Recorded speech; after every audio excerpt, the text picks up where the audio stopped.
La ministre. J'ai reçu de M. Christian Jacob et des membres du groupe Les Républicains une motion de rejet préalable déposée en application de l'article 91 alinéa 5 du règlement. La parole est à Mme Annie Genevard.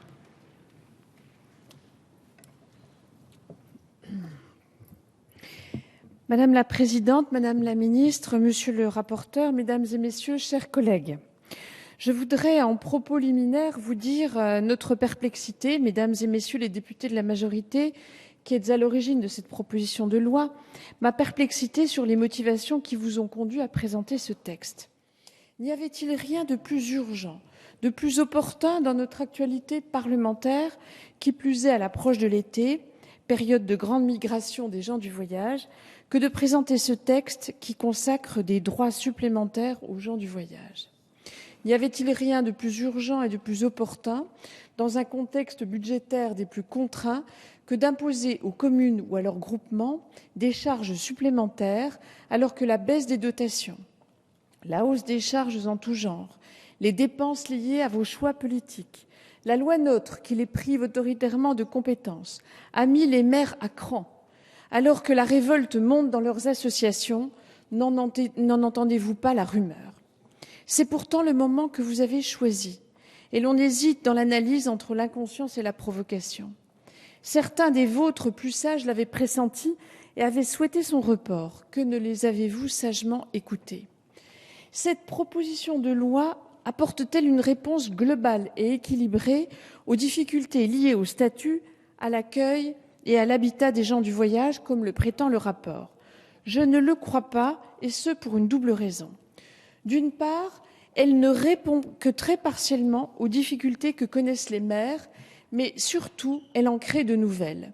C'est ce double manquement qui en fait une loi inappropriée, dont vous n'aurez pas fini d'entendre parler quand sa pleine application entrera en œuvre. 3 points figurent dans l'intitulé de la loi: le statut, l'accueil et l'habitat. Parlons d'abord de la question du statut des gens du voyage, puisque c'est le premier point que vous mettez en avant. La suppression du livret de circulation semble ne pas poser de difficultés particulières. Ce relatif consensus n'interdit tout de même pas de poser quelques questions auxquelles votre proposition de loi ne répond pas. À une question prioritaire de constitutionnalité du 5 octobre 2012, le Conseil constitutionnel n'avait pas jugé discriminant l'existence de titres de circulation pour une catégorie de la population déterminée par un mode de vie fondé sur l'itinérance. Vous l'avez jugé discriminatoire en ce qu'il accentuait chez les gens du voyage un sentiment de stigmatisation. On pourrait entendre cet argument si nous avions affaire à des personnes toujours respectueuses des droits qu'ils revendiquent pour eux-mêmes. Mais comment ignorer la foule de problèmes que nous rencontrons chaque année au moment des itinérances estivales? Croyez-vous vraiment qu'en supprimant tout titre de circulation, vous supprimerez ipso facto les problèmes de comportement de certains groupes? Quelle naïveté de le croire! Désormais, les gens du voyage vont rejoindre le statut des sans domicile stable, autre nom donné aux sans domicile fixe. Je ne vois là rien qui soit véritablement plus valorisant. Par ailleurs, qu'est-ce qui demain permettra de dénombrer une population pour laquelle on cherche précisément à adapter l'offre d'accueil? Le sujet est sensible, mais on peut l'aborder de façon dépassionnée. Les problèmes qui sont tus ne sont jamais résolus. Le titre 2 de l'article 1 de la loi de 2000 dispose que c'est au vu d'une évaluation préalable des besoins que le schéma départemental est élaboré. Comment, demain, estimerez-vous les besoins? Si le livret de circulation était inefficace, alors supprimons-le et pourquoi pas remplaçons-le. Du reste, la mission à laquelle vous aviez participé, monsieur le rapporteur, dirigée par notre collègue Didier Quentin, préconisait non pas la suppression, mais le remplacement par une carte de résident itinérant qui permettait tout à la fois de reconnaître l'itinérance, qui est la marque constitutive et ancestrale de cette population, et la résidence dans une commune de rattachement, et donc l'évaluation des deux besoins. Ce deuxième point nous pose particulièrement problème. Avec la suppression pure et simple de la loi de 69, c'est la fin des règles administratives de rattachement à une commune qui satisfaisait 2 conditions pour nous importantes. Le lien avec la commune de rattachement et la limite de 3% de la population que le législateur avait imaginé censé ne pas déséquilibrer la proportion de gens du voyage par rapport à la population globale.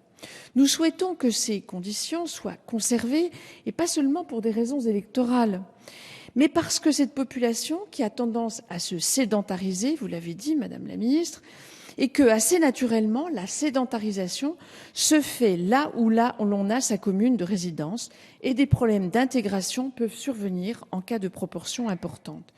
Ce n'est pas faire injure à quiconque de le dire, c'est une question de bon sens fondée sur la connaissance concrète des situations que donne l'exercice d'un mandat local. Et l'on voit qu'un cumul raisonnable d'un mandat local et d'un mandat national est utile. Monsieur le rapporteur, vous qui êtes aussi un élu local, je le sais, sans doute le savez-vous vous-même, même si vous n'en partagez pas le principe. Venons-en à présent à la question de l'accueil. La loi de 2000 se fondait sur un pacte de confiance entre les pouvoirs publics et ces populations, pacte censé favoriser de nouveaux comportements plus respectueux chez les gens du voyage, en contrepartie de l'obligation faite aux communes de créer des aires d'accueil. Vous estimez que la mise en œuvre d'aires d'accueil est insuffisante. On pourrait s'entendre sur le fait qu'elle est incomplète. Mais enfin, elle est tout de même de presque 70%. C'est loin d'être médiocre. Vous condamnez dans votre rapport l'inertie des communes sans vous interroger peut-être suffisamment, monsieur le rapporteur, sur les raisons de cette réalisation partielle des objectifs fixés. Car en effet, les difficultés sont énormes. Vous n'en parlez pas et c'est peut-être le point aveugle de votre rapport. Pourquoi stigmatiser ainsi les élus locaux sans parler de façon équilibrée des uns et des autres? Savez-vous que chaque année, dans des cas, hélas, trop nombreux, les maires ou les présidents d'établissements publics intercommunaux, tels de véritables Sisyphes, savez-vous qu'ils réparent, reconstruisent ce qui a été cassé, détruit, démoli chaque année sur les aires d'accueil de leur commune? C'est véritablement usant, c'est même révoltant, car tout cela se fait naturellement à grand renfort d'argent public. Tout cela coûte beaucoup d'argent. La Cour des comptes, que votre rapport a l'honnêteté d'évoquer, dit bien que les subventions d'investissement de l'État représentent un effort financier important qui ne correspond toutefois qu'à une part minoritaire du coût réel de réalisation des aires. Et que dire de leur remise en état régulièrement obligée. Les difficultés que j'ai évoquées, ajoutées à ces problèmes financiers aggravés par l'arrêt des subventions versées par l'État pour la réalisation d'aires d'accueil depuis fin 2008, il ne faut pas s'étonner alors que les élus locaux hésitent, mais c'est plus que compréhensible. Avez-vous une petite idée de la colère des élus quand ils vont découvrir le pouvoir donné au préfet de consigner des fonds publics pour obliger les élus à réaliser les aires exigées? Que croyez-vous qu'il se passera lorsque, pour remplir cette obligation, ils devront supprimer des services à leur population, des subventions à leurs associations ou des équipements dans leurs écoles? Parce que c'est à ça que cela va aboutir. Vous vous préparez à une colère dont vous n'avez même pas idée. Et je trouve assez incroyable votre argumentation, monsieur le rapporteur, lorsque vous nous avez dit en commission que cette disposition de consignation des fonds est faite pour ne pas être appliquée. J'avoue que l'argument me laisse sans voix. Dans ma grande naïveté, je pensais que les lois étaient faites pour être appliquées. Cet argument infantilise les maires qu'il faut effrayer pour les faire rentrer dans le rang. C'est une provocation. Cette loi crée donc bien des difficultés supplémentaires alors que l'on aurait pu attendre qu'elle les résolve. Deuxième exemple de difficultés supplémentaires, l'obligation faite aux élus de prévoir des dispositifs de substitution en cas de fermeture temporaire d'une aire permanente d'accueil. Ainsi donc, l'obligation pourrait être faite aux maires de reloger ceux-là même qui auraient été la cause de la fermeture par les dégradations causées, comme cela arrive trop souvent. Cette disposition d'ailleurs est arrivée en commission, sans avoir été, à mon sens, véritablement évaluée dans ses conséquences. Si votre loi donnait aux maires des outils vraiment efficaces et adaptés aux problèmes posés par l'occupation illégale de terrains publics ou privés, les élus locaux seraient peut-être plus enclins à organiser l'accueil. Quelques avancées toutefois, Madame la Ministre les a rappelées. Quelques avancées, mais qui méritent d'être complétées et d'être précisées, qui seront donc, je l'espère, amendées sur la base des propositions que nous serons amenés à faire et dont nous espérons, Madame la Ministre, que vous ne les rejetterez pas au motif qu'ils émanent de l'opposition. La durée de validité de la mise en demeure de quitter les lieux pour les mêmes occupants qui étaient en situation de stationnement illicite doit être allongée, de même que le champ d'application géographique doit être impérativement précisé sur le territoire de la collectivité locale ayant compétence pour les gens du voyage, qu'il s'agisse des communes ou des communautés de communes. Concernant l'habitat, qui est le troisième volet de cette proposition de loi, on voit bien se dessiner de nouvelles orientations pour satisfaire à des évolutions qui apparaissent chez les gens du voyage en faveur de la sédentarisation. Les terrains familiaux figureront bientôt dans tous les schémas départementaux. L'article 2 de votre proposition de loi fait d'ailleurs explicitement référence à l'évolution du mode de vie et à la demande de sédentarisation. Aire de grand passage, aire d'accueil temporaire et demain, obligation sera-t-elle faite aux élus locaux de trouver du foncier pour la sédentarisation?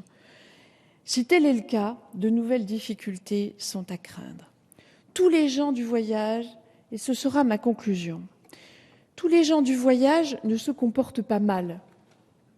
Prétendre le contraire serait en effet discriminatoire.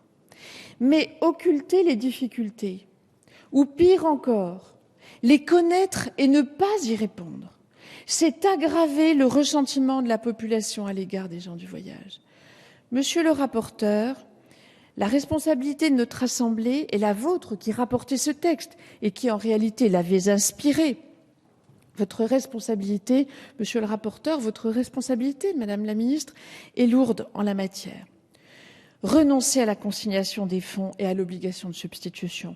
Subventionnez les collectivités auxquelles vous imposez la construction de nouvelles aires d'accueil. J'ai bien entendu d'ailleurs les annonces que vous venez de faire en matière de financement. Mais surtout, améliorer les outils pour faire respecter la loi et pour que les droits soient adossés à la juste contrepartie du respect des devoirs. Je vous remercie.